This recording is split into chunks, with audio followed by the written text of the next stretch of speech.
वंदे मातरम साथियों, आज बात करेंगे इनकम टैक्स से संबंधित। कई ऐसे साथी हैं जिन्होंने अपना आईटीआर फाइल कर दिया है लेकिन अभी तक उनका रिफंड नहीं आया है। तो पहले तो बात करेंगे रिफंड की स्थिति क्या है लेटेस्ट, यानी कितने अभी तक आईटीआर प्रोसेस हो चुके हैं, कितने रिफंड आ चुके हैं या कितने पेंडिंग है, क्या आंकड़ा है। तो इनकम टैक्स की जो साइट है इस पर जाकर के अभी देखते हैं। तो यहाँ जैसे 13,27,10,666 है, इंडिविजुअल है, वो रजिस्टर्ड है, यूजर है, यानी इनकम टैक्स पे करते हैं या इस पर रजिस्टर्ड किए हुए हैं इनकम टैक्स पोर्टल पे। इनमें से 3,35,73,296 लोगों ने आईटीआर फाइल कर दिया, नहीं रिटर्न फाइल कर दिया है असेसमेंट ईयर 25-26 के लिए, यानी 3,35,00,000 लोगों ने कर दिया है। लेकिन यहाँ भी आंकड़ा आपके थोड़ा सा अंतर है, जैसे यहाँ 3,31,38,000 लोगों ने नंबर ऑफ रिटर्न्स वेरीफाइड। अब मान लो यहाँ जो डिफरेंस आ रहा है, यानी लगभग जैसे 31 लाख है और यहाँ 35 लाख है, तो 4 लाख लोगों ने तो अपना आईटीआर तो भर दिया है लेकिन वेरीफाई नहीं किया है। जब तक आप वेरीफाई नहीं करेंगे तब तक तो आपका रिफंड आने का सवाल ही नहीं है, आपका रिफंड प्रोसेस ही नहीं होगा। तो पहला काम या जो गलती कुछ लोगों की अगर हो सकती है तो ये है कि आप चेक करें कि आपका आईटीआर वेरीफाई है या नहीं। दूसरा जो सबसे बड़ा आंकड़ा मैं आपको बता रहा हूँ, यहाँ से जैसे देखेंगे तो ये है 1,47,17,366 number of ITR verified and processed, यानी जो वेरीफाई हुए थे उनमें से प्रोसेस हो चुके हैं 1,47,00,000। 3,31,00,000 वेरीफाइड हो चुके हैं, उनमें से 1,47 प्रोसेस हुए हैं, यानी 50% भी प्रोसेस नहीं हुए। इसका मतलब बहुत बड़ी संख्या में जो आईटीआर है वो अभी प्रोसेस होने बाकी है। और ये आंकड़ा आपके लेटेस्ट है, वो स्टेट है 21 अगस्त 2025, यानी आज जैसे मैं 22 तारीख को सुबह वीडियो बना रहा हूँ तो 21 तारीख का ये आंकड़ा है, यानी 21 तारीख कल तक 3,31,00,000 में से 1,47,00,000 लोगों के ही आईटीआर प्रोसेस हुए हैं। तो बहुत बड़ी संख्या में अभी भी प्रोसेस होने बाकी है। इसमें कई कारण हैं। एक कारण तो ये है कि अभी जैसे इस बार आपको पता है इनकम टैक्स डिपार्टमेंट में अभी एआई का यूज है वो शुरू कर दिया है, और इस कारण से कई जो गलत तरीके से लाभ ले रहे थे इनकम टैक्स रिफंड वगैरह का, उनकी भी जांच हो रही है। दूसरा आईटीआर 2, आईटीआर 3, आईटीआर 4 ये सारे एक बार एक्टिवेट कर दिए, तो इनकी प्रोसेसिंग में भी थोड़ा सा समय लगता है। तो एक तो ये है। दूसरा जैसे कल यहाँ आंकड़ा जो था वो 1,19,00,000 का था, आज 47 हो गया, यानी अब प्रोसेसिंग होनी शुरू हो गई। तो बहुत जल्दी आशा करते हैं कि आपका भी आईटीआर प्रोसेस हो गया होगा। अब आप कैसे चेक करेंगे कि आपका आईटीआर प्रोसेस हुआ या नहीं हुआ? तो जैसे आप अपने लॉगिन में जाएंगे तो यहाँ आपने जो भी आईटीआर यहाँ से, जैसे मैं आपको बता रहा हूँ, यहाँ से इनकम टैक्स ई फाइल में जाकर के व्यू फाइल रिटर्न्स, इस पर आपको क्लिक करना है। तो जो भी आपने रिटर्न फाइल किए वो यहाँ आपके शो हो जाएंगे। अब यहाँ जैसे एक शो हो रहा है आईटीआर ई वेरीफाइड सक्सेसफुली 14 जुलाई को, यानी 14 जुलाई को आईटीआर फाइल किया और 14 जुलाई को ई वेरीफाई कर दिया है। अब आपको स्टेटस चेक करना है कि इसका प्रोसेस शुरू हुआ नहीं हुआ। तो यहाँ व्यू डिटेल्स पे जाएंगे, तो यहाँ व्यू डिटेल्स पे जाएंगे तो अभी तक यहाँ e verified successfully e verified ये आ रहा है 14 तारीख, उसके बाद का कोई भी स्टेप नहीं आ रहा है। इसका मतलब अभी तक प्रोसेस नहीं हुआ है। और अमूमन कुछ टाइम तो लगता है। मैं आपको और भी डिटेल में बताऊंगा। जैसे गत साल की बात करें तो ये जो कार्मिक इनका गत साल का यानी असेसमेंट ईयर 24-25 का आईटीआर है। अब इनका आईटीआर है वो फाइल किया था 1 जुलाई को, ई वेरिफिकेशन भी 1 जुलाई को कर दिया था। अंडर प्रोसेसिंग में ये 5 जुलाई को गया और 23 अगस्त अंडर प्रोसेसिंग है। और इनको जो भी पेमेंट मिला है, रिफंड है, वो 23 अगस्त को मिला है। तो 1 जुलाई को फाइल किया हुआ उसका रिफंड है वो 23 अगस्त को मिला है, यानी 1 महीना 23 दिन के बाद इनको रिफंड मिला है। तो अगर आप अभी भी यहाँ बहुत ज़्यादा अगर जल्दी कर रहे हैं या आप करेंगे आपको आईटीआर इसका रिफंड नहीं मिला है तो थोड़ी सी जल्दीबाजी होगी, क्योंकि उसमें टाइम लगता है। उस बार थोड़ा सा डिले ज़्यादा हो रहा है। हालांकि बीच में जुलाई के शुरुआत में कई बार ऐसा हुआ था 2-4 दिन तो आईटीआर जैसे आप सुबह भर रहे थे शाम तक आपका रिफंड आ रहा था।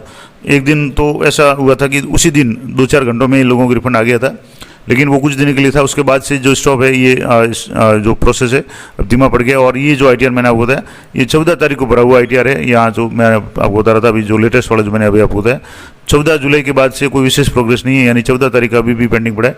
तो आप देखेंगे कि क्या संभावित कारण हो सकते हैं कि किस कारण से आपका आईटीआर डिले हो सकता है, और अगर ऐसी स्थिति है तो आपको क्या क्या काम करना है। तो सबसे पहले तो बात करेंगे कि रिफंड अगर आपका डिले है तो आपको क्या कर सकते हैं और किस तरीके से आपको रिफंड मिलेगा, कब मिलेगा। तो पहली बात तो आपका जो लायबिलिटी है वो रिफंड की कब बनेगी कि जब आपका टैक्स आपने जो कटाया टैक्स है वो ज़्यादा कटाया है और आपकी लायबिलिटी है कम बन रही है, तभी आपका रिफंड होगा। यानी सीधी सी बात है कि जैसे आपने टीडीएस है, टीसीएस है, एडवांस टैक्स है, वो जो भी अमाउंट आपने पे किया है वो amount more than final tax amount, यानी ये सारा जोड़ करके TCS है और TDS है या एडवांस टैक्स आपने जमा करा है, अगर वो ग्रेटर देन फाइनल टैक्स आपका जो टैक्स लाइबिलिटी बन रही है उससे ज़्यादा है तो जो भी डिफरेंस होगा वो आपको रिफंड मिलेगा। तो ये तो आपके क्लियर हो गया। दूसरा, अब मान लो जैसे एक उदाहरण के लिए मैं समझे कि मान लो आपको फाइनेंशियल ईयर 24-25 में आपका टैक्स है वो 8,000 बन रहा था, लाइबिलिटी आपकी 8,000 बन रही थी, लेकिन आपने जो टैक्स है वो कटवाया है मान लो 10,000, तो आपको 2,000 रुपये आपको इनकम टैक्स से वो रिफंड के रूप में देगा। यानी आपका जैसे 10,000 आपने टैक्स कटवाया है और आपकी लाइबिलिटी 8,000 बन रही थी, तो आपको 2,000 रुपये वो रिफंड आ जाएंगे। तो वो कब आएंगे? जब आप अपना ITR फाइल कर देंगे और उसके बाद में उसको वेरीफाई कर देंगे। जब तक वेरीफाई नहीं करेंगे तब तक आपके नहीं आएगा। वेरीफाई कैसे करेंगे? तो यहाँ से मैं आपको एक जो मैंने आपको लॉगिन करके बताया था, तो यहाँ आपको E-फाइलिंग में जाने के बाद में यहाँ आप एक दूसरा ऑप्शन है, यहाँ से इनकम टैक्स फॉर्म्स और यहाँ से व्यू फाइल रिटर्न्स, और एक इसमें एक ऑप्शन और आता है कि E-वेरीफाई रिटर्न। यहाँ आप क्लिक करना है E-वेरीफाई रिटर्न। अगर यहाँ आपके नाम आ रहा है, यहाँ आ रहा है कि नो रिकॉर्ड फाउंड, इसका मतलब आपका कोई भी पेंडिंग E-वेरीफाई नहीं है। अगर आपके यहाँ कोई पेंडिंग है E-वेरिफिकेशन के लिए, तब तो आपको पहला काम करना है कि आप उसको E-वेरीफाई करें, क्योंकि E-वेरीफाई करने के बाद ही आपका पेमेंट आएगा। तो ये हो गया। और 1 महीने के अंदर अंदर आपको E-वेरीफाई करना जरूरी है। पहले जो 6 महीने का टाइम होता था जिसमें आप इसका प्रिंट निकाल करके CPC बेंगलोर भेजते थे, तो वहाँ से वेरीफाई होता था। अब हाथों हाथ आप ऑनलाइन आधार OTP से या DSC से कई तरीक़ों से आप वेरीफाई कर सकते हैं, और ये काम आपको 1 महीने के अंदर अंदर करना है। 30 दिन के अंदर आप E-वेरीफाई नहीं करते तो आपका जो फाइल किया हुआ रिफंड है वो रिजेक्ट हो जाता है या काम नहीं आएगा, आपको दोबारा फाइल करना पड़ सकता है। तो E-वेरीफाई जरूर करें। तो ये तो हो गया E-वेरीफाई। अब है रिफंड प्रोसेसिंग टाइम। तो रिफंड प्रोसेसिंग टाइम सामान्य रूप से 4 से 5 सप्ताह का होता है। मैंने आपको पिछले उदाहरण में बताया कि 1 जुलाई को फाइल किया हुआ है, वो 23 अगस्त को उनका रिफंड आया है। तो अमूमन 4-5 वीक से लेकर के 5-7 वीक तक तो ये टाइम लगता है। हो सकता है किसी के बहुत जल्दी आ जाए तो अलग बात है, बाकी सामान्य रूप से टाइम लगता है, जिसमें आपको चिंता करने की जरूरत नहीं है। लेकिन अगर आपका महीने भर से डिले है तो आपको क्या क्या चेक करना है ये जरूर देख लें, किन कारणों से डिले हो सकता है। तो बात करेंगे कि वाई रिफंड इज डिलेड, यानी किन किन कारणों से रिफंड वो डिले हो सकता है। तो कुछ मेन कारण हैं जिनके कारण रिफंड आपका डिले हो सकता है। तो क्या क्या कारण हो सकते हैं? पहला कारण है कि रिटर्न नॉट E-वेरीफाइड आफ्टर फाइलिंग, यानी रिटर्न आपने फाइल तो कर लिया लेकिन E-वेरीफाई नहीं किया। ये मैंने पहले ही बता दिया। तो E-वेरिफिकेशन है वो आपको बहुत ज़रूरी है। E-वेरीफाई नहीं करेंगे तब तक आपका रिफंड आने की कोई संभावना नहीं है, प्रोसेसिंग भी नहीं होगा। दूसरा ये कारण ये हो सकता है कि incorrect bank account details entered, आपने जो बैंक अकाउंट है उसको वेरीफाई नहीं किया। जब आप ITR भरते हैं तो आपके बैंक वैलिडेशन का भी ऑप्शन आता है, तो आप बैंक अकाउंट है वो वैलिडेट होना चाहिए। इस बार कई लोगों के एरर भी आ रहा था, जो पुराने अकाउंट है वो भी शो हो रहे थे, और ख़ास करके जैसे SBI है और SBBJ, पुराने SBBJ के अकाउंट भी शो हो रहे थे। उसके बाद में जब SBBJ मर्ज होकर के SBI में आया तो दोनों के IFSC कोड के हिसाब से 2 अकाउंट शो हो रहे थे, तो आपको पुराना अकाउंट है वो डिलीट करना था। अगर ये भी कंडीशन है या आपने जो गलत अकाउंट है उसको आपने वैलिडेट कर रखा है या वैलिडेट फॉर नॉमिनेशन के या रिफंड के लिए अगर किया ही नहीं है तो भी आपके ये इशू आ सकता है। तो ये जरूर चेक करें।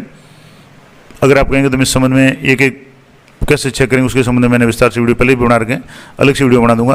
दूसरा है bank account become invalid after filing the returns. आपने रिटर्न फाइल किया था तब तो आपका अकाउंट सही था, लेकिन उसके बाद में अगर आपका अकाउंट है वो डीएक्टिवेट हो जाता है, जैसे मान लो आपने ट्रांजैक्शन नहीं किया और इस कारण से बैंक अकाउंट बंद हो जाता है, फ्रीज हो जाता है, तो ऐसी स्थिति में भी आपके जो भी रिफंड है वो अटक जाएगा।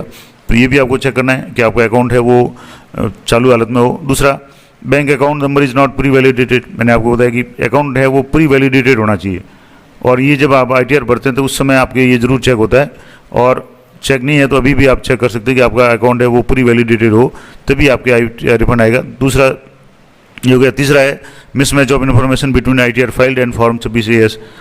तो मैं हमेशा जिसका भी ITR भरता हूँ हमेशा फॉर्म 26AS, AIS और TIS और GA 55 सभी से मिलान करके ये काम करता हूँ। फॉर्म 16 भी साथ में, सभी में आंकड़ा सेम आना चाहिए। अगर आपके फॉर्म 26AS में जिसमें टैक्स कटा हुआ है वो शो होगा, AIS TIS में आपके जो भी इनकम वगैरह वो शो होगी, तो इसमें और आपके अगर ITR फाइल में अगर कोई अंतर है तो भी आपका है वो अटक जाएगा, प्रोसेसिंग नहीं होगा। तीसरा है कि ITR file is short listed for scrutiny. Scrutiny में अगर आपका शॉर्ट लिस्टेड हो गया है तो जरूर उसकी जांच थोड़ी डिटेल में होती है, और ये खासकर तब होता है जब आप बहुत ज़्यादा रिफंड का क्लेम करते हैं, और कई बार लोग हैं वो गलत तरीके से रिफंड का क्लेम करते हैं, तो उनका फॉर्म है वो स्क्रूटनी में जाने की बहुत ज़्यादा संभावना रहती है।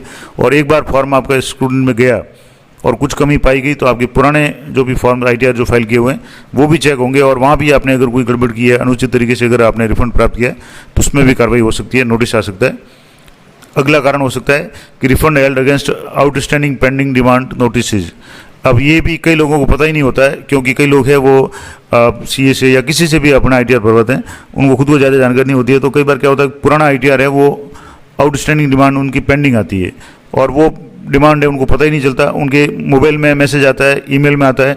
अब सबसे बड़ी जो कमी कई साथियों की होती है वो ये होती है कि जब आईटीआर फाइल करते हैं तो उस समय उसमें जिस भी ई मित्र पे या सीए पे या कहीं भी अपना आईटीआर फाइल करवाते हैं तो वहाँ ईमेल आईडी और मोबाइल नंबर खुद का नहीं दे करके उस पर्सन का देते हैं जो आपका आईटीआर फाइल कर रहा है। तो अब ऐसी कोई स्थिति होती है जिसमें कोई नोटिस वगैरह है तो वो उसके ईमेल पे आएगा, आपको पता नहीं चलेगा।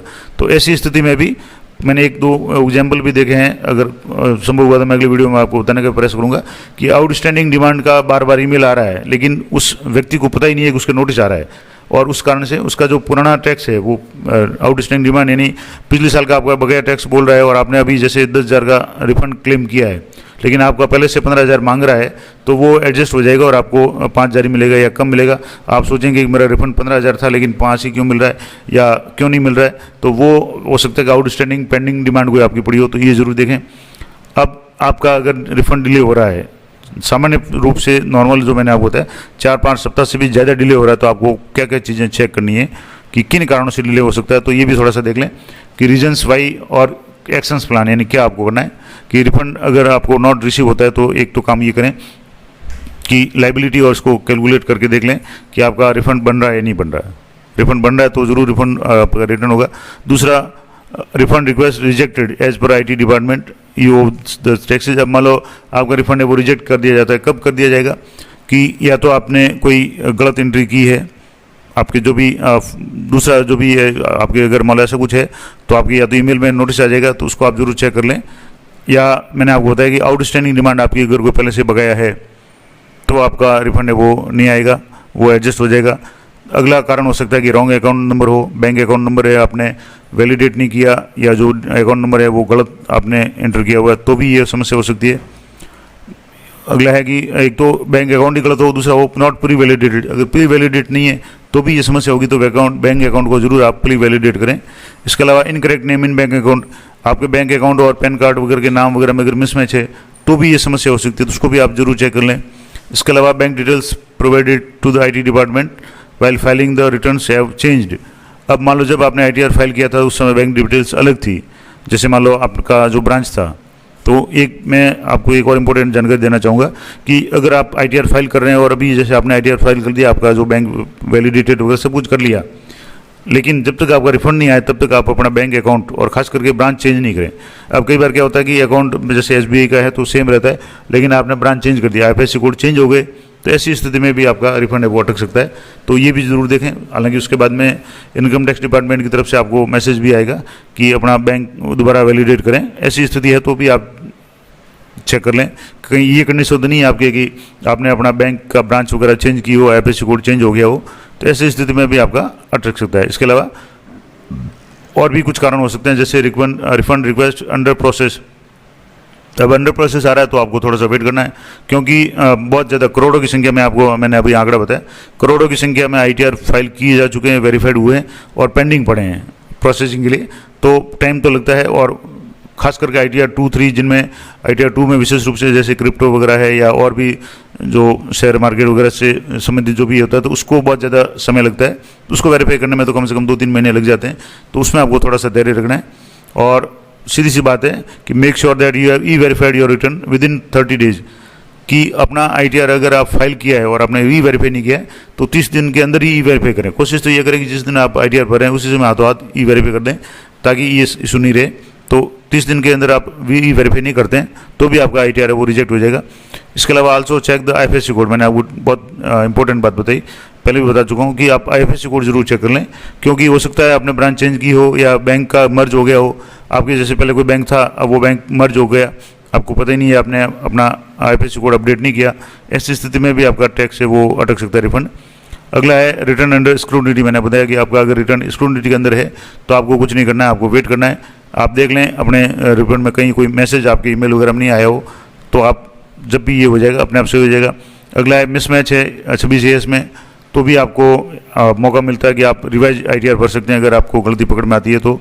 और processing through offline not online, अगर आपने फिजिकल फॉर्म भरा है तो आपको पता है इस बार फिजिकल तो अलाउ नहीं है, तो वो भी अगर आप इंतज़ार कर रहे हैं, आपने ऑफलाइन भरा और आप ITR प्रोसेस का या रिफंड का इंतजार कर रहे हैं, तो वो तो संभव ही नहीं है, तो ये भी जरूर चेक कर लें।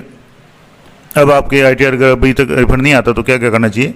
तो सबसे इम्पोर्टेंट बात तो मैंने जो बताई वो आप सारी चीज़ें चेक कर लें कि अगर आपके IT नहीं आता है तो आपको पहले तो E-फाइलिंग पोर्टल पे जाना है, वहाँ जा करके माई अकाउंट में जा करके आपको सबसे पहले रिफंड री इशू पे क्लिक करके आप अपना रिक्वेस्ट है वो रेज कर सकते हैं, ग्रीवेंस डाल सकते हैं। लेकिन ग्रीवेंस कोशिश करें कि एक बार ही डालें। यहाँ जैसे मैं आपको बता दूँ, यहाँ से जैसे ये लॉगिन है, इसमें जा करके आप यहाँ से E-प्रोसेसिंग या तो आप देख लें कि यहाँ आउटस्टैंडिंग डिमांड का कोई इशू तो नहीं है, रिस्पॉन्स टू आउटस्टैंडिंग डिमांड। अगर कोई आउटस्टैंडिंग डिमांड होगी तो आपकी यहाँ शो हो जाएगी। अभी जैसे यहाँ कोई शो नहीं हो रही है, इसका मतलब ये नहीं है। अब ग्रीवेंस में जाकर के आप सबमिट ग्रीवेंस पे क्लिक कर सकते हैं। अगर आप ग्रीवेंस डालना चाहते हैं, यहाँ लिखते हैं कि आपका ITR किससे संबंधित है, CPC ITR से संबंधित है या मान लो और भी कोई कारण है, जैसे अलग अलग कारण यहाँ मैंने आपको बताया, E-फाइलिंग से संबंधित है, AO से संबंधित है, TDS से संबंधित है, तो जो भी है। अब जैसे E-फाइलिंग से संबंधित है तो आपके क्या कारण है, मतलब क्या कौन कौन सा सब कैटेगरी आपको सेलेक्ट करनी है कि जैसे DSC रिलेटेड है, E-फैन है, फाइलिंग ऑफ ITR है, फॉर्म्स रिलेटेड वगैरह है, पासवर्ड है, प्रोफाइल वगैरह संबंधित है। अब मान लो मेन तो जैसे AO से संबंधित, ITR CPC से संबंधित, जिससे भी संबंधित आपका कोई है, डिमांड है, ITR है, प्रोसेसिंग है, रेक्टिफिकेशन है। अब जैसे मान लो रिफंड नहीं आया तो आपको यहाँ से रिफंड सेलेक्ट करना है, CPC ITR करके आपको रिफंड सेलेक्ट करना है। और यहाँ आप रिफंड में क्या कारण है, जैसे अदर रिफंड है, इंटीमेशन रिसीव लेकिन आपको रिफंड नहीं मिला है, और भी कारण है, रिफंड रीइश्यू है, जो भी कारण है आप यहाँ से सिलेक्ट करके यहाँ से इसको आपको जो भी डिटेल्स है सब करके आपको एक बार सबमिट करना है, तब आपको पता चल जाएगा कि और ये काम आपको एक बार ही करना है, बार बार नहीं करना है। तो ये भी आप अपना ग्रीवेंस भी डाल सकते हैं। इसके अलावा E-वेरीफाई जरूर करें और उसको री इशू रिक्वेस्ट को कर दें। अब जैसे मान लो आपका रिक्वेस्ट रिफंड स्टेटस चेक करना है तो कैसे करेंगे, तो आपको इनकम टैक्स की साइट पे जाना है और लॉगिन करना है, और लॉगिन करने के बाद में E-फाइल इनकम टैक्स रिटर्न्स और इसमें व्यू फाइल रिटर्न्स पे क्लिक करके मैंने आपको बताया, यहाँ से जैसे इस तरीके से आप जाएंगे तो यहाँ आपको लॉगिन करना है और यहाँ फाइल के नीचे आएगा व्यू फाइल रिटर्न्स। अब यहाँ आपके जैसे ये आ रहा है कि रिटर्न फाइल है, वेरिफिकेशन हो चुका है, रिटर्न प्रोसेसिंग। अब यहाँ प्रोसेसिंग आ रहा है तब तो ठीक है, अगर प्रोसेसिंग नहीं आ रहा और यहाँ 2 स्टेप ही आ रहे हैं, इसका मतलब आपको थोड़ा सा भी वेट करना है। और ये इनकम टैक्स फाइल रिटर्न वाले ऑप्शन में जाकर के आपको चेक करना है। मैं अगर चाहे थोड़ा सा आपको यहाँ से बता देता हूँ, यहाँ से जैसे यहाँ से इनकम टैक्स रिफंड वाले रिटर्न वाले में जाकर के आपको यहाँ चेक करना है असेसमेंट ईयर, और यहाँ से ये देख लें, ये जैसे यहाँ लॉगिन करेंगे और यहाँ से पहले आपको असेसमेंट ईयर सेलेक्ट करना है, ऑनलाइन पे क्लिक करके कंटिन्यू पे क्लिक करना है। तो यहाँ तो ये न्यू फाइल का है, तो मैं आपको इसी से यहाँ से बता देता हूँ। यहाँ इस तरीके से आप देख लें। अगर मान लो ये ऐसे नहीं है तो आपको थोड़ा सा और भी चेक करना है। जैसे यहाँ से आप देखेंगे तो ये ITR प्रोसेस मैंने आपको बताया था कि अभी जैसे 30 जून को भरा हुआ है और प्रोसेसिंग है 10 फरवरी को हुई है, तो इनका बहुत जल्दी हो गया। तो किसी का जल्दी हो जाता है, किसी को टाइम लगता है, तो ये आप जरूर चेक कर लें। ऐसी स्थिति है तो आपको देख लें क्या कंडीशन है। तो ये संपूर्ण जानकारी मैंने आपको बताने का पर इसका वीडियो थोड़ा सा लंबा हो गया, लेकिन कोशिश की है मैंने कि आपके अभी तक अगर आपका ITR रिफंड नहीं हुआ है तो नॉर्मली तो आपको 20 से 25-45 दिन तक, यानी 4-5 वीक से लेकर के 5-7 वीक तक तो आप वेट कर लें, चेक करते रहें। फिर भी अगर आपके नहीं आ रहा है तो आप रिफंड स्टेटस भी चेक कर सकते हैं NSDL की वेबसाइट पे जाकर के। तो वो भी अगर आप करना चाहते हैं, यहाँ इस तरीके से NSDL की वेबसाइट पे जाएंगे और यहाँ पैन नंबर डालेंगे, यहाँ असेसमेंट ये डालेंगे और चेक करेंगे, तो आपका जो भी स्टेटस है वो बता देगा कि आपका रिफंड है वो इशू हुआ या नहीं हुआ, क्या हुआ, ये आपको बता देगा। इस तरीके से रिफंड इशू वगैरह जो भी है वो आपके यहाँ इस तरीके से हो जाएगा। तो ये संपूर्ण जानकारी थी ITR के संबंध में। आशा करता हूँ ये सारी जानकारी आपके लिए उपयोगी रहेगी। तो मिलते हैं नेक्स्ट वीडियो में, तब तक जय हिंद, जय भारत।